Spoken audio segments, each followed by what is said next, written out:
relevancy for that champion if Alliance is forced to burn a ban on it. Yeah, we did see a lot of aggression coming from him and game control, something that's been super consistent from Balls in the top lane.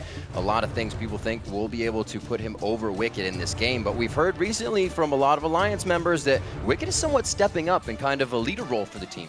Yeah, and that's an interesting concept almost, because we've seen from Wickd that he has phases where he looks great, phases where he makes some decidedly dodgy decisions, but if he was to peak right now, this is of course the exact right time. After the bans are all out there, we see first pick coming here for Cloud9, taking away Kha'Zix for the jungle. I love the Kha'Zix pick right here. Doing some scouting onto Shook, I think he has a pocket pick coming into this tournament that you would only see if Lee and Kha'Zix are taken away. He's played 3 times as many solo queue games in Korean solo queue on Rammus than he has on any other jungler. And I actually kind of put it at number 3 on his tier list, so he's probably either going with an Elise or somehow pulling out a Rammus a little bit later in pick ban. I hope to see it. We'll have to see, definitely changing the dynamic of the team, but Alliance, they like to fight, so Rammus would definitely be right up their alley.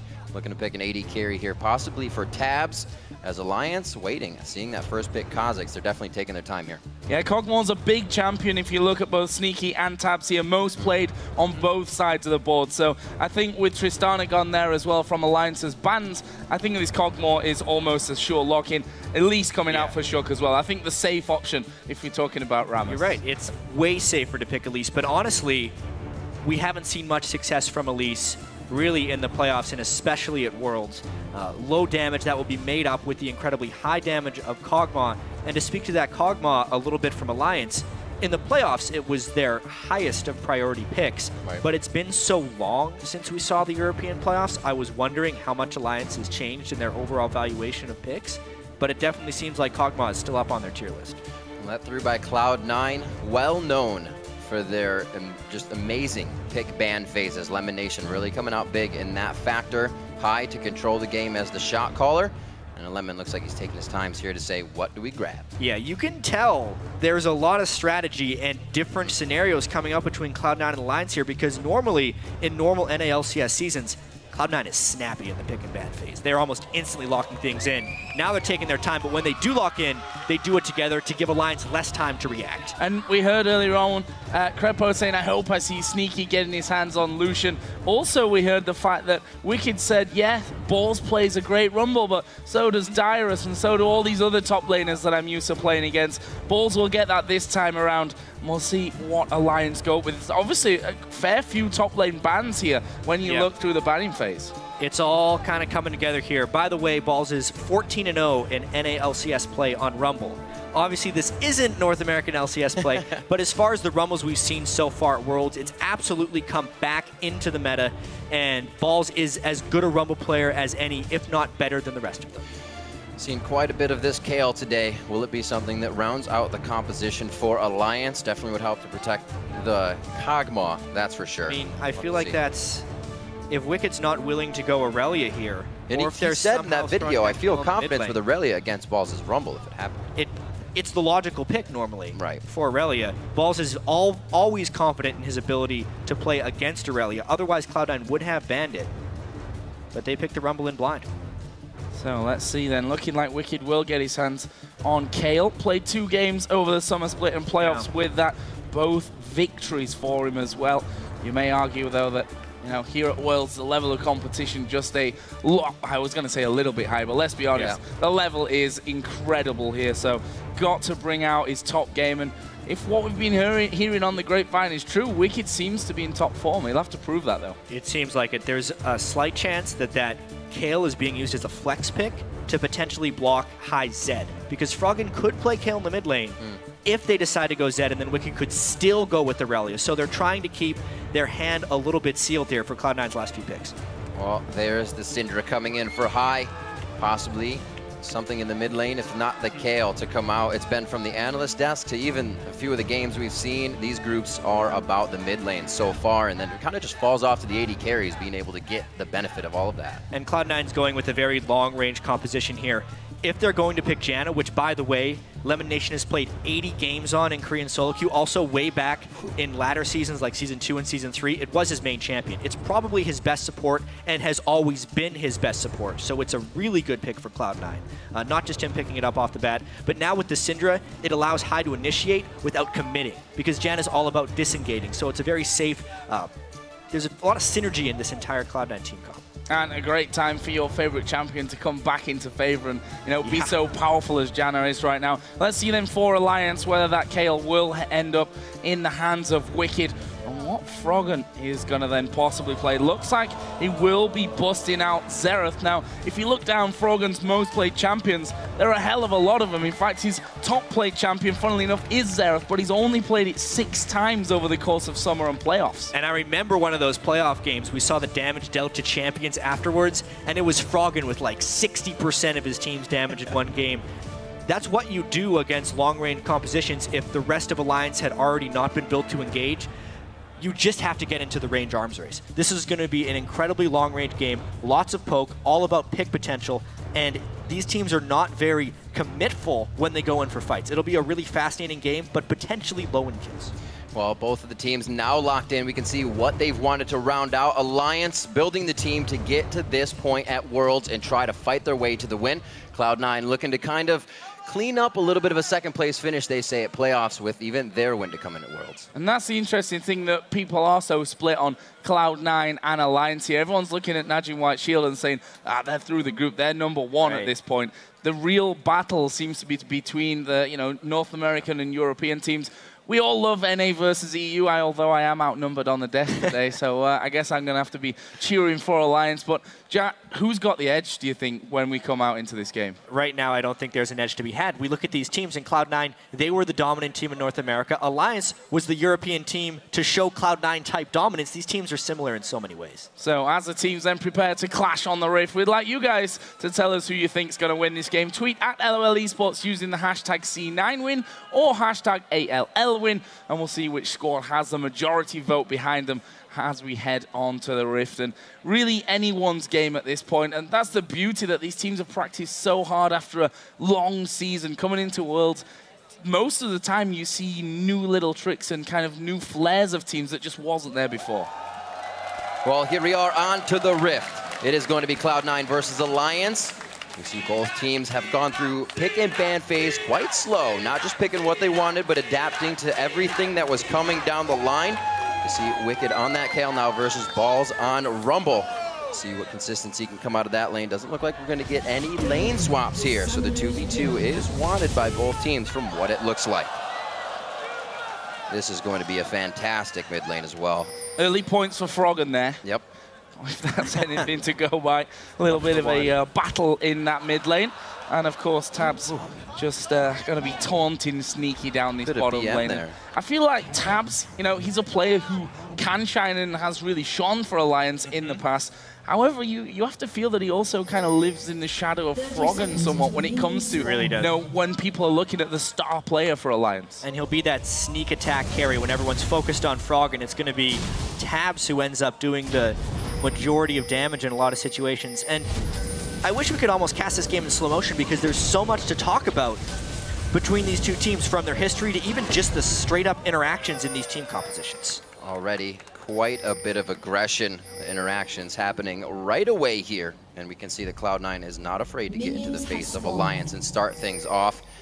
Talking about Tabzz a bit, also looking at Sneaky, definitely a change of play style for him throughout the seasons. He used to sit back, used to farm. Now himself is probably one of the carries of the team when it comes to it. And something that Cloud9 did heavily during the North American playoffs was using Sneaky as a solo laner, and then using Balls as a 2v2 laner with LemonNation as his support. It didn't work out amazingly, but what it would do is it would give Sneaky a level advantage and almost always guarantee that Cloud9 had a stronger AD carry. However, that would put Balls fairly heavily behind on champions like Maokai.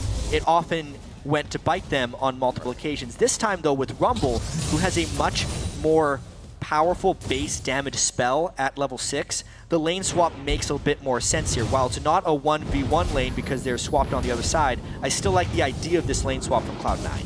And Cloud9 really pushing this lane swap as well, with Sneaky and LemonNation already doing good chunks of damage onto that top outer turret. The junglers sticking with their top laners on their initial paths here for the start of this game, as both mid laners have now also hit level 2. So we'll have to keep a bit of an eye on that one and see who's winning out these early trades. As you see there, just a simple trade of damage from both sides.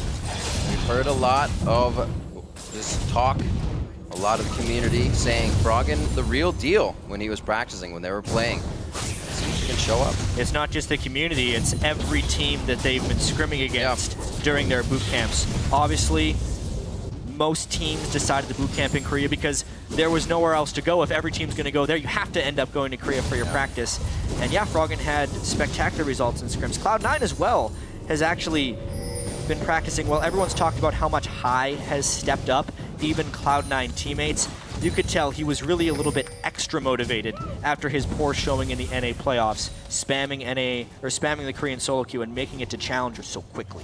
And while I was talking about Tabzz earlier on and the fact that he may be a little bit overshadowed by Froggen, I feel like Sneaky's got the perfect nickname because he doesn't get talked about all that much. But if you look at statistics, both over the summer season and playoffs, he did over a third of the team's total damage over all the games. So this is a guy who stays quiet during it, but when he gets to those team fights, he's going to absolutely destroy him. We can see this turret is definitely feeling the wrath of this lane swap so far. Alliance not pushing as hard down on the bottom side. They see, however, that there are 4 men up top and they're going to start dragging. We should definitely talk about the varying strategies in this 2v0. Right now, what's happening is Cloud9 is doing a bit of a fast push, and Alliance is very much doing a freeze. So they're sacrificing potential global gold there for the farm on KogMaw. They're making that up with the Dragon. So this is actually going to be a temporary bonus for Alliance because they're getting the free farm from KogMaw and trading the Dragon Gold for the turret gold, but they will lose out on map pressure overall because now Sneaky and LemonNation get to become a presence elsewhere,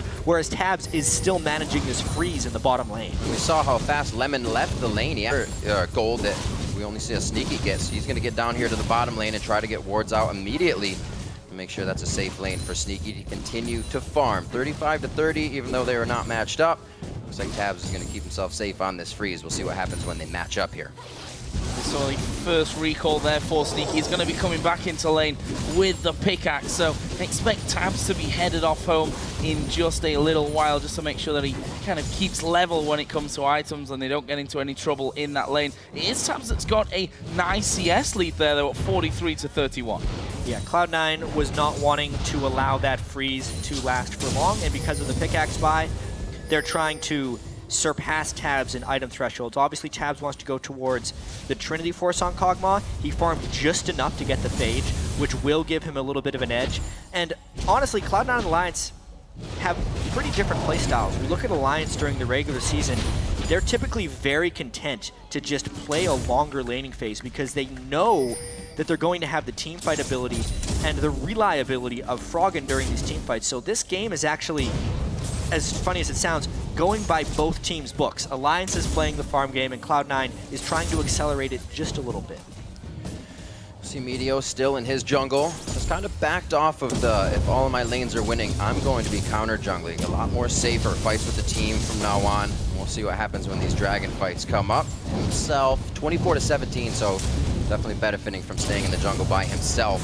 Balls in the top lane, able to keep it quite safe here against Wickd so far. 4 to 3 on that one. Yeah, and I think you always have to be careful against Shook because he is one of those carry-type junglers. So if you end up a little bit too low inside of his jungle and he finds you, he will try and kill you. And from that, usually you're going to be in trouble against this Alliance team. We do see that Tabzz has now got back into lane, did pick up the Phage, and Cloud9 already pushing this one up quite heavily, and that has brought Sneaky's CS total right back level with that of Tabzz. So 80 carries at this point, all very much even. Top lane being a quiet affair. Ball slightly ahead. I say slightly ahead. It's 6-7 CS in the lead. Has the level advantage over Wickd there as well. But so far the junglers not really visiting that top side.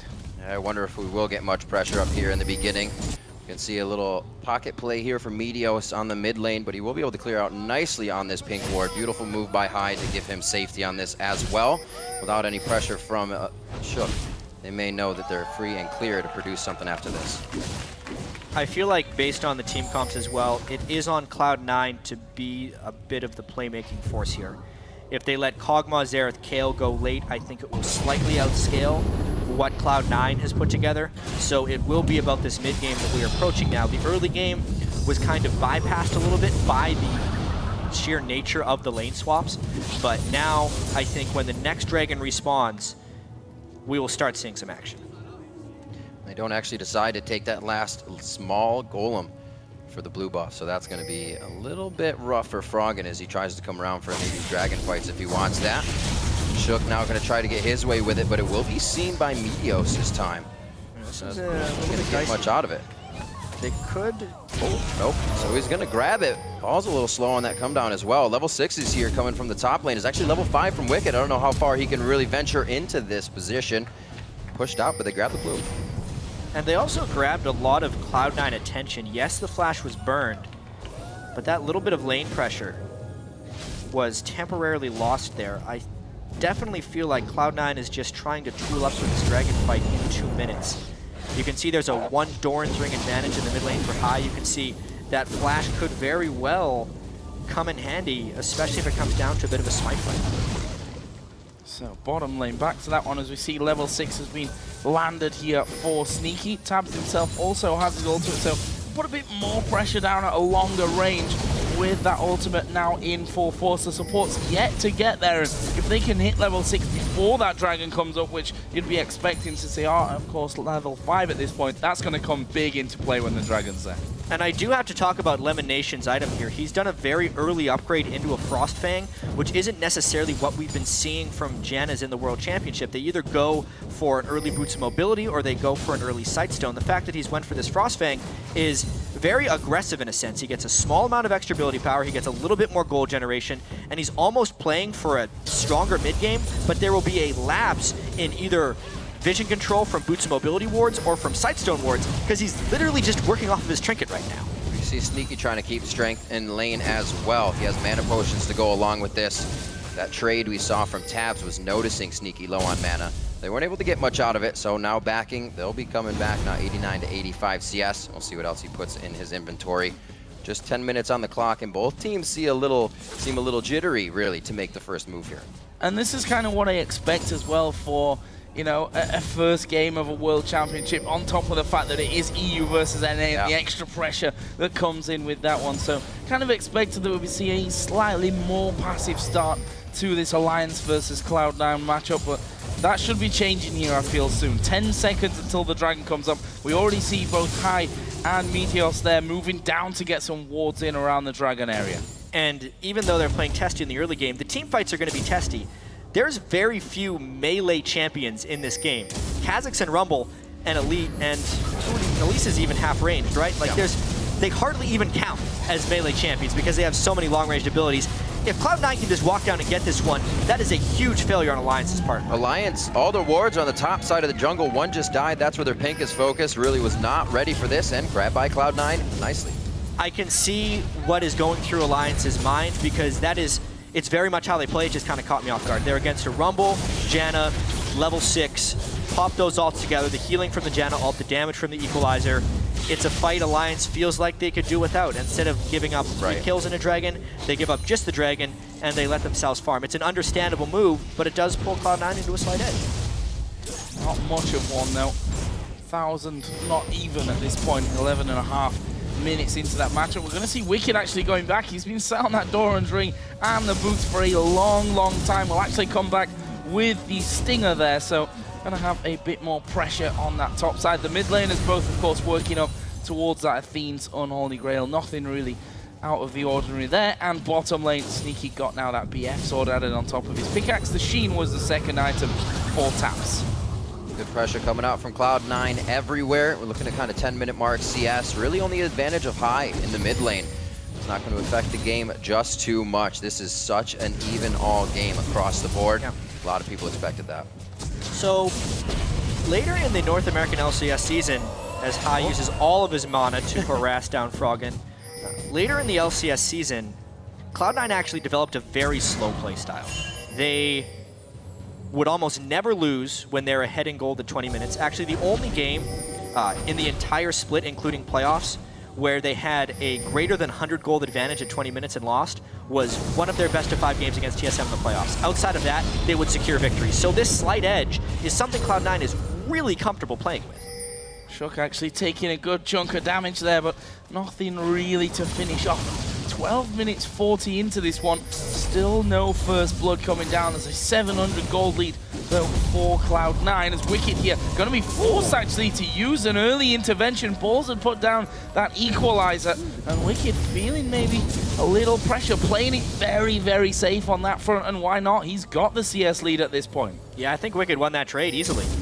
He traded ultimates, beat out all the damage. One thing I will say though is outside of that, Wickd has had limited to no lane pressure. Balls walked all the way down, took the dragon, walked all the way back up, didn't even have to use his teleport, and was only down 10 CS. Wickd, as Kayle, needs to be able to push the wave a little bit harder than that. And that was something I was going to mention as well, because put the factor in of being on Rumble there, an inconsistent way to farm, and he can still keep that CS within that 10 CS range. See what he can do here at the turret. The rest of the map looks like they're trying to put a little bit of focus actually on high in the mid lane. Shook's getting himself deep within the jungle, trying to provide that vision for opportunities later. Also Meteos to the bottom lane. Looks like they're going to be evil. No, not to take that. These teams have the most warped sense of map control right now. You can see where High in the mid lane was cheating down towards his Wraiths because they knew they had absolutely no control in the blue side of their jungle where Shook had presence. Likewise, that's where Meteos was providing his map control as well. Look at the deep wards into Alliance's blue side of the jungle as well. They're almost trading blue buffs in a sense. Cloud9's blue buff is Alliance's and vice versa. Oh, there's a Howling Gale coming across. Meteos is actually still waiting around here inside of that tri-bush, but I believe Alliance just spotted him walking out there. Certainly will now as he goes over the ward towards that Alliance blue buff. There is Shook, gonna be scanning out, but nothing actually inside of that brush itself. This will be interesting now. Shook starts off the blue. See that Cloud9 actually sending a couple of men up from this one, and it's scaring Alliance away somewhat. High's even taken offensive position on the backside of the pitch. This could be our first fight if Alliance wants to tango. Obviously, Cloud9's blue was stolen, so they want to get theirs back. There's a pink ward they have to deal with, and they have to use the teleport as a threat. But the wonder of having Syndra on their team, they can just do this, trade blue buffs. Thank you very much, says High. Like you said, traded right over. Froggen working his vision to make sure he continues to stay safe and just getting a few pop shots onto High here, because nothing they're really trying to get into these fights. So it's only the love taps that they're getting in. Athene's on both sides for that mid lane. Should come up on 15 minutes, another minute and a half on Dragon. That vision's already in favor of Cloud9.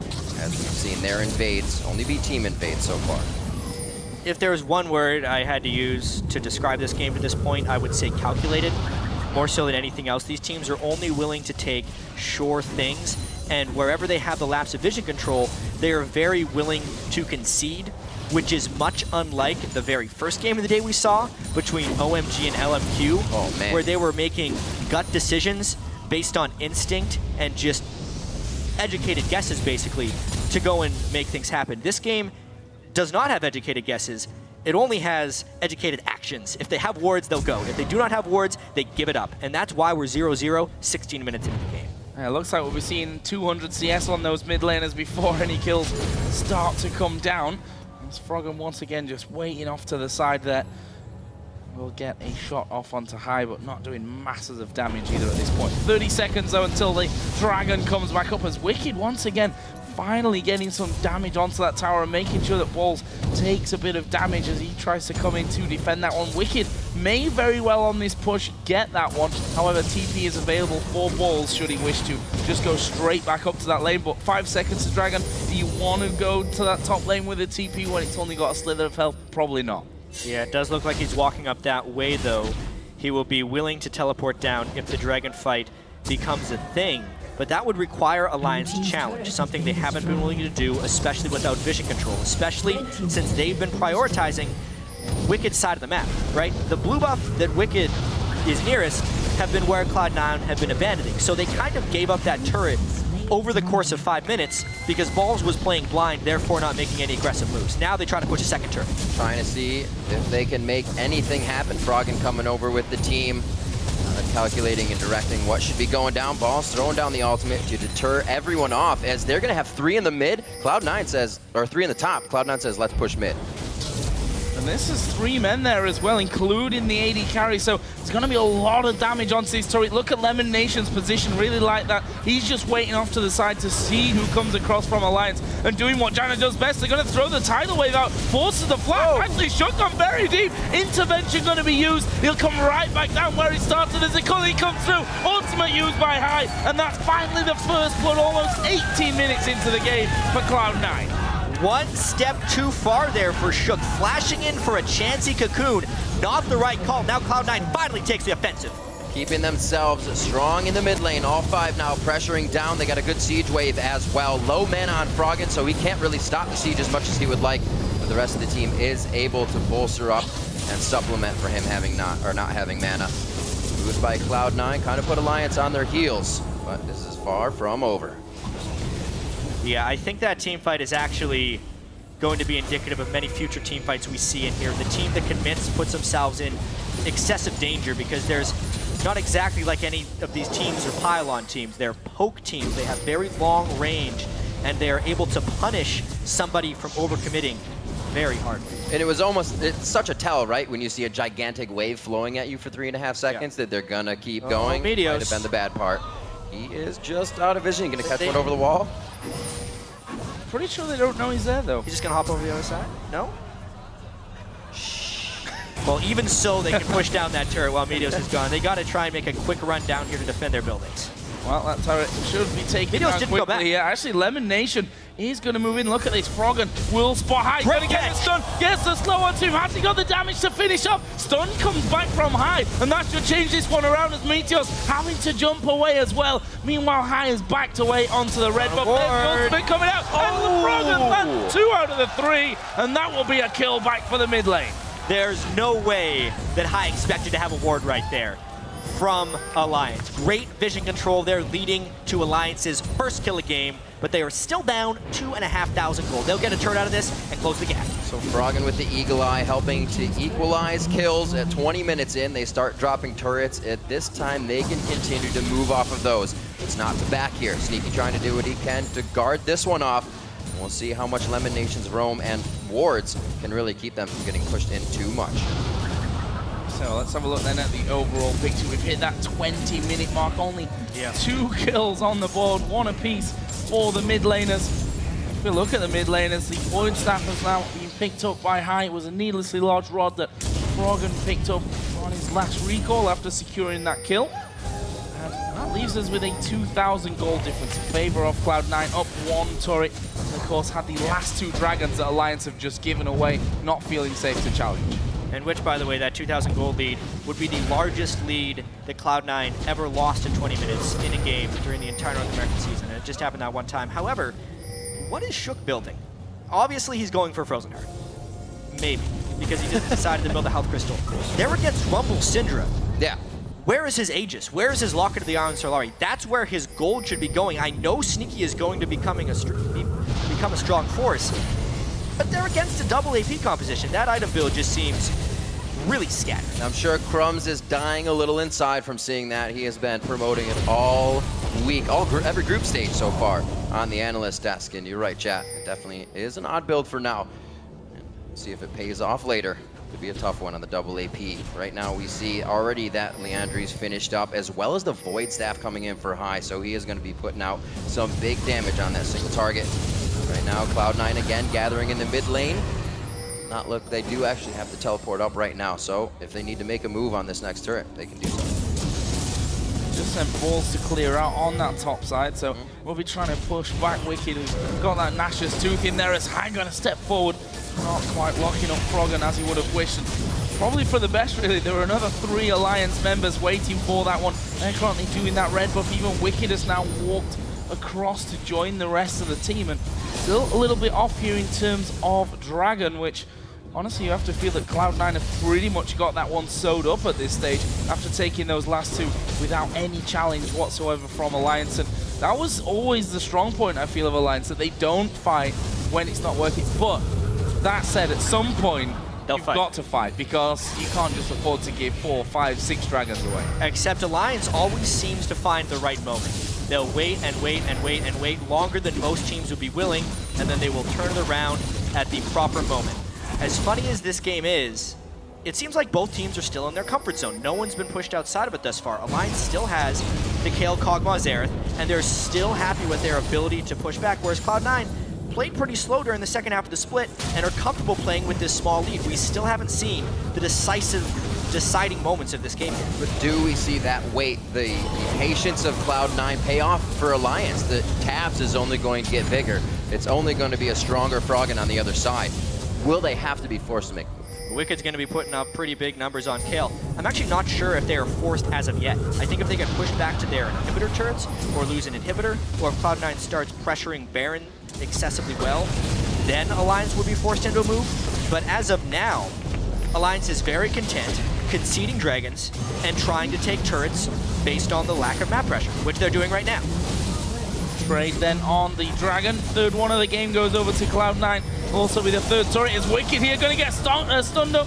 No follow through, couldn't quite get in range there to do the damage. However, they forced Alliance out of position here. Cloud9 looking to chase. I thought that mid lane may be an option for them. They've just cleared out the wave there, so at least they hold position here over that middle side. You see Alliance scrambling to get back.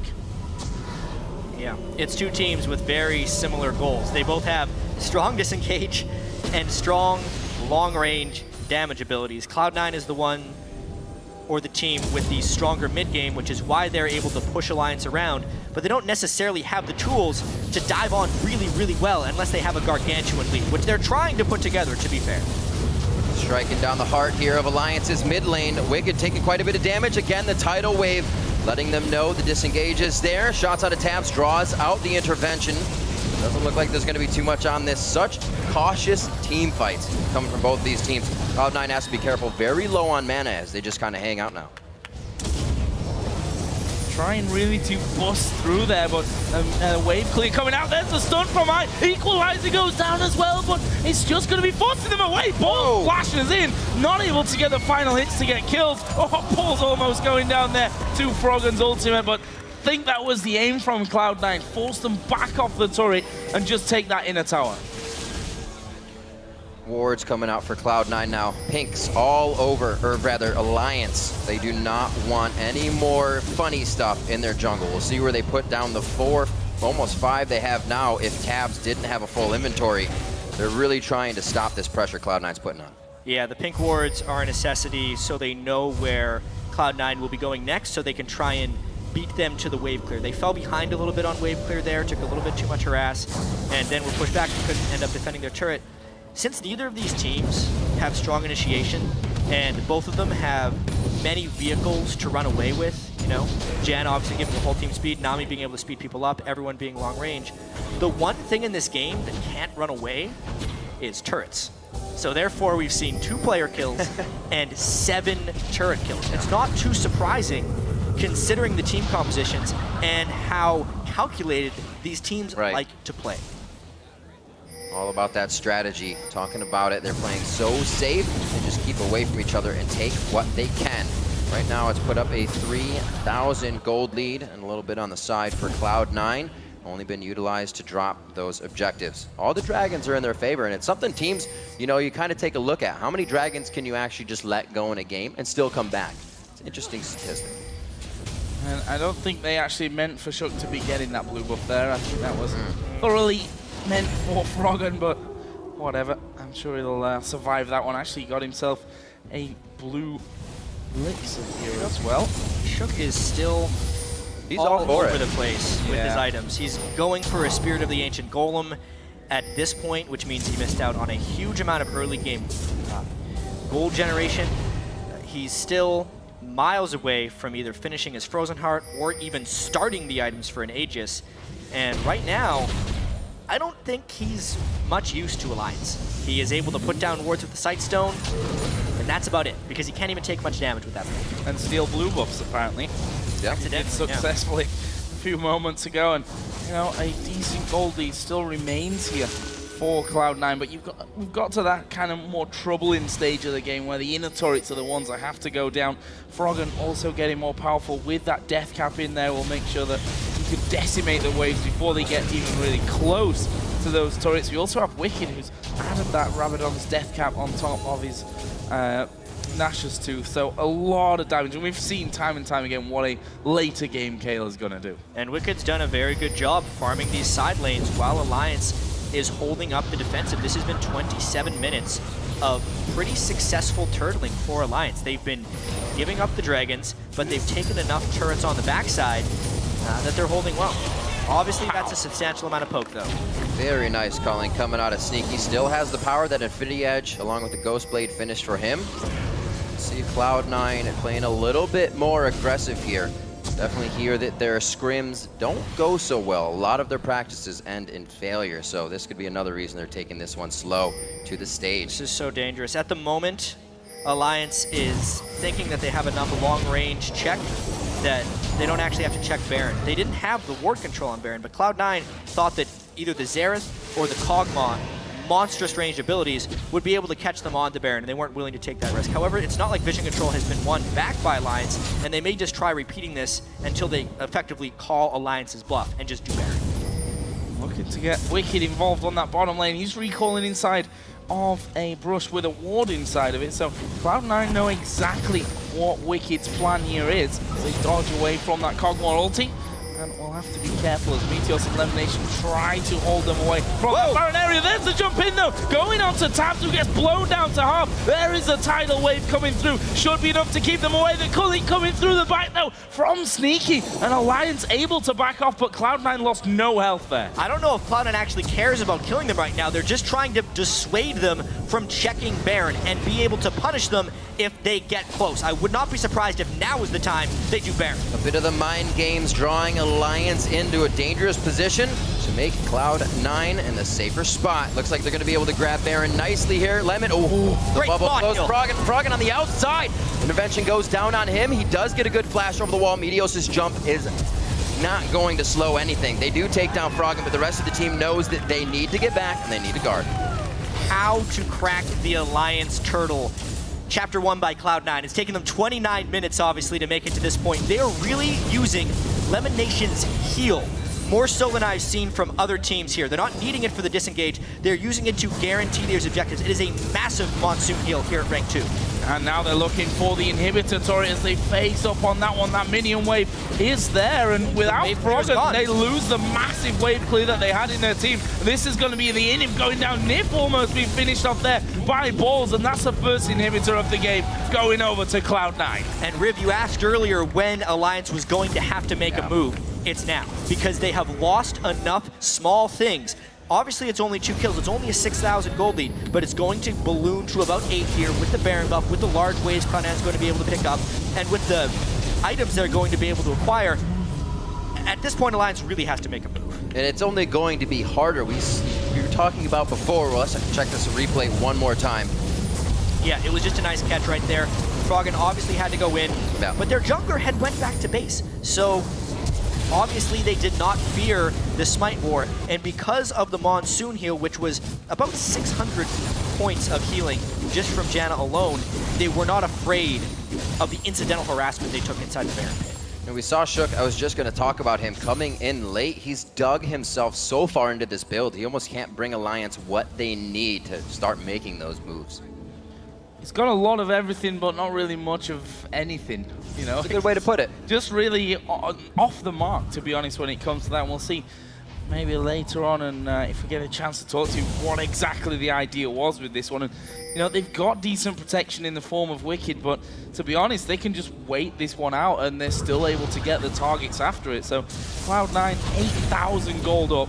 5-3 in turrets. Yes, it's only 2-1, but that doesn't really matter at this stage with the lead that Cloud9 have picked. Yeah, they definitely look like it. Honestly, to talk a little bit more about Shook right here, there's a reason that Lucian was banned and Kha'Zix was picked fairly early from Cloud9. And also, why I thought maybe Shook would end up defaulting to Rammus as his next pick, because I did not think his Elise would find much success. He is so far behind in gold. There's a 9,300 gold on Meteos and 6,700 gold onto Shook. As far as individual disadvantages, that is a greater disadvantage than any other role matchup in this entire match. And it shows by the fact that the only completed item he has to like the maximum tier is his Mercury Treads. Everything else is a component right now. And unfortunate for Alliance, Negatron Cloaks being bought after that Baron, after that huge just advantage they've gained, along with the Locket being built on LemonNation now. So even more of that magic resistance to shut down the double AP coming from Alliance's team here. Now pressure down into the bottom turret as the map is objective free. They can pretty much do whatever they want here.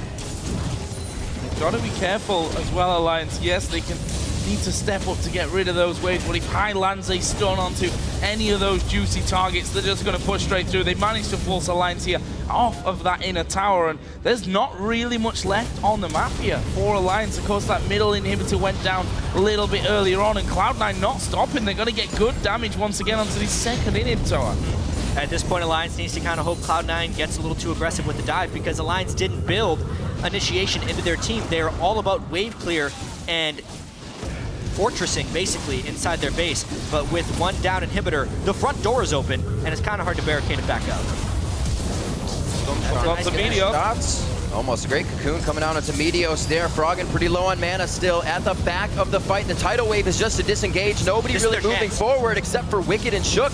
Not really the damage providers right now. Wickd can't do much without the team. Whoa. They just shred down Tabzz there. High's going to stay alive. A great shield and a heal coming out from his AD carry of Sneaky. They're going to take down another inhibitor, and they are just running amok in the base. Wickd just wasn't able to get the intervention on. I will need to see that again to see if he was out of range or just distracted with something else, but High saw the opportunity, and he just went for it with authority. That's the commit type of play you see from High when he's at his best. That's what I was saying just moments before, that if you get one step too close, and especially if that person's the AD carry, you're just going to commit and you're going down 100 to 0. And, well, Cloud9 walking all over Alliance here. It's over 10,000 now, the lead that they have. They've all just gone back to shop up once again, and you can see the items coming. It makes it even harder for Alliance to break through. Let's look at that one again. Look at Tabzz' HP and the stun coming in from High. And look where Wickd is. He obviously got the stun, but Wickd goes to the left side, so he was not able to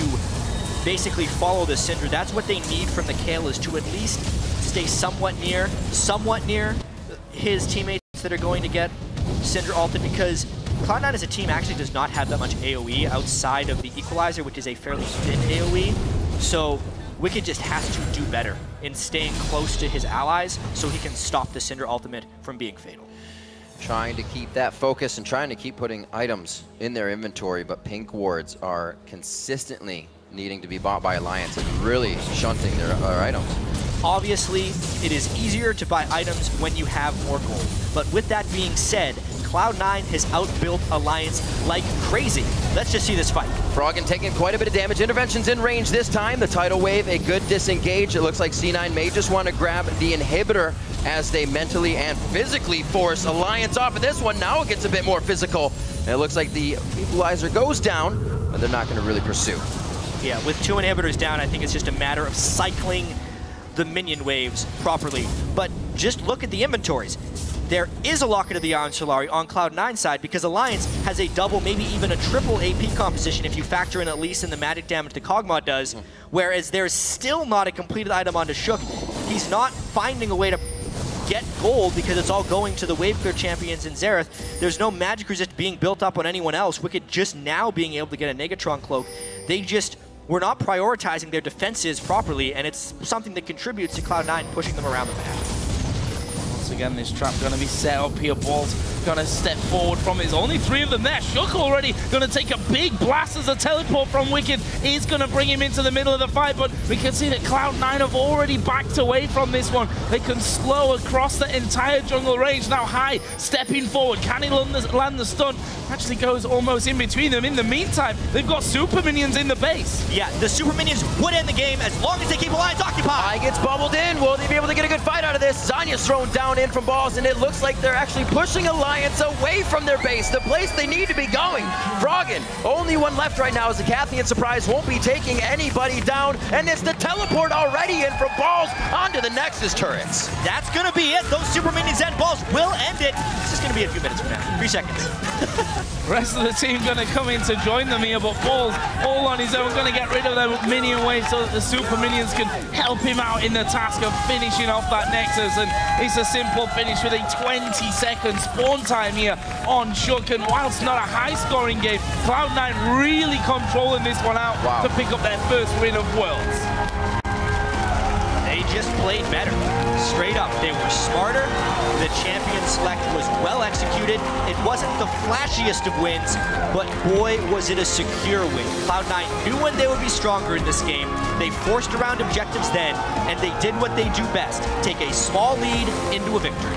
Small lead of Dragon after Dragon after Dragon, sticking with a bit of the lane swap as well to make sure Sneaky could get a nice mid-game spike, as he did, and then they were able to control their lanes very nicely throughout the game. And it's hard when I think you look at Alliance's side here. I mean, they did what Alliance normally do. They felt like they couldn't fight for the second and the third Dragon, despite picking up Dragon #1. Of course, as a counterplay to the push in the top lane from Cloud9, but you can't afford to be giving them away. They didn't really have anything to say in that game. It was almost just a one-team victory. It was almost as if Alliance weren't there in some places. I mean, Cloud9 has definitely been known to be a team with fantastic teamwork, and a little bit of it showed there. These were teams that didn't have the capabilities to go in together, so everyone had to be on the same page.